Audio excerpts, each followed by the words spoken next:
हा व्हिडिओ जरा नीट बघा। एटीएम मधून पैसे काढायला गेलेल्या या मुलाने जर थोडीशीही घाई केली असती तर मोठ्या फसवणुकीचा बळी ठरला असता। झालं असं की मुलाने एटीएम मधून पैसे काढण्याची पूर्ण प्रोसेस केली। मोबाईलवर पैसे कट झाल्याचा मेसेजही आला, मशीन मधून नोटा मोजल्याचा आवाजही आला, पण बराच वेळ झाला तरी पैसे बाहेरच आले नाहीत। थोड्याच वेळात एटीएम मधून आवाज आला, तुमचं ट्रान्झॅक्शन कॅन्सल झालं आहे आणि तुमचे पैसे पुन्हा खात्यात जमा होतील। पण ही गोष्ट त्या मुलाला थोडी संशयास्पद वाटली। त्याला जाणवलं की इथे काहीतरी गडबड आहे। त्यामुळे तो तिथून निघून गेला नाही, उलट त्याने पोलिसांना बोलावलं। पोलिसांनी तपास केला तेव्हा धक्कादायक प्रकार समोर आला।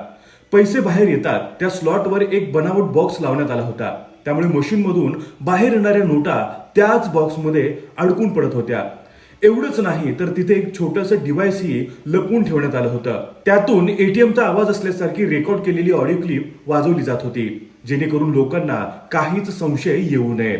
कल्पना करा, हा मुलगा काहीही विचार न करता तिथून निघून गेला असता तर त्याचे पैसे कायमचे गेले असते। म्हणून पुढच्या वेळी एटीएम मधून पैसे काढताना जरा सावध राहा, कारण फसवणूक करणारे लोक तुमचे पैसे चोरण्यासाठी रोज नवनवीन शक्कल लढवत असतात। आणि हो, हा व्हिडिओ तुमच्या आई वडिलांना, मित्रांना आणि नातेवाईकांनाही नक्की पाठवा। कदाचित तुमची एक शेअर कोणाचे तरी कष्टाचे पैसे वाचवू शकते।